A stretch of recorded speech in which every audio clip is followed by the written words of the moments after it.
Hi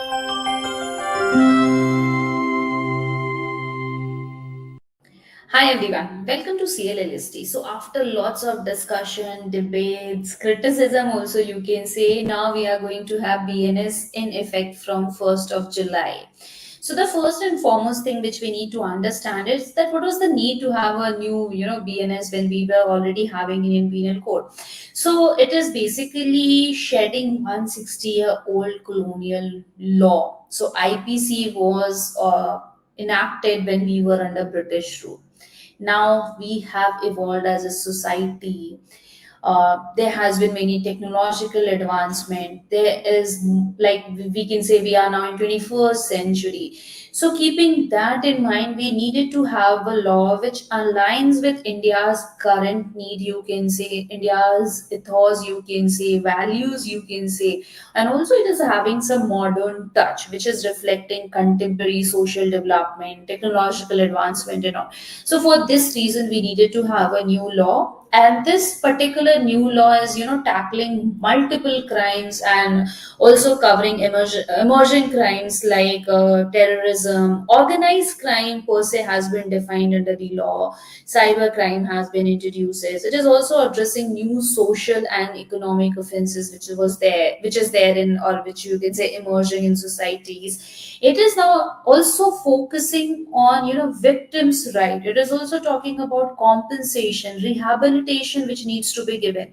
If you compare the earlier IPC and BNS. So BNS is having just 358 sections, which is divided throughout 20 chapters. When you refer to IPC, it had 511 sections in 23 chapters. 20 new offenses has been added in BNS. 19 provision that existed in earlier IPC has been invoked. In 33 offenses, the punishment of imprisonment has been increased. It has added new crimes like abatement outside India for offences in India. Then it is also having women under 18 years of age is raped by one or more person. Then that has been included in crime. Mob lynching has been added. Organized crime has been added. Petty organized crime has been added. Terrorist act has been added. The scope of punishment has also been revised. So it is not only confined to death or imprisonment or fine. Imprisonment is also a rigorous and simple one which has been covered. Forfeiture of property has been there, is there, fine is there. They have also added community services. Community services again, in what all situation community services can be given is like, for example, in case of defamation, it can be given public servant who are unlawfully engaged in a trade. So there also community services can be given as a punishment.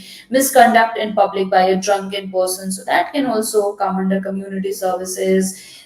So all these things has been added in the new Bharatiya Nyaya Sanhita.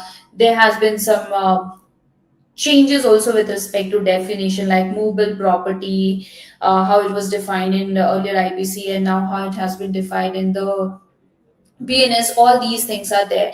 And other than that, obviously, there are many criticisms also attached to this act. For example, now Section 377 is not there. Marital rape has not been added, which was very, I mean, people were looking forward for marital rape to be included as a crime. But yes, this act is coming in force from 1st of July. We can wait for, future amendments and all also, so that all these things can be added in the crime. But yeah, this is the basics of BNS, which I hope the basic idea is clear. And once it comes into force, we'll have a kind of more clarity with respect to the other crimes which we are looking to be part of the act or not. For example, somebody has also stated that defamation should not happen there.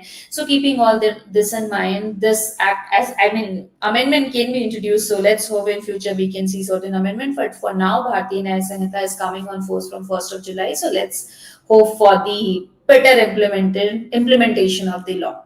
Thank you so much.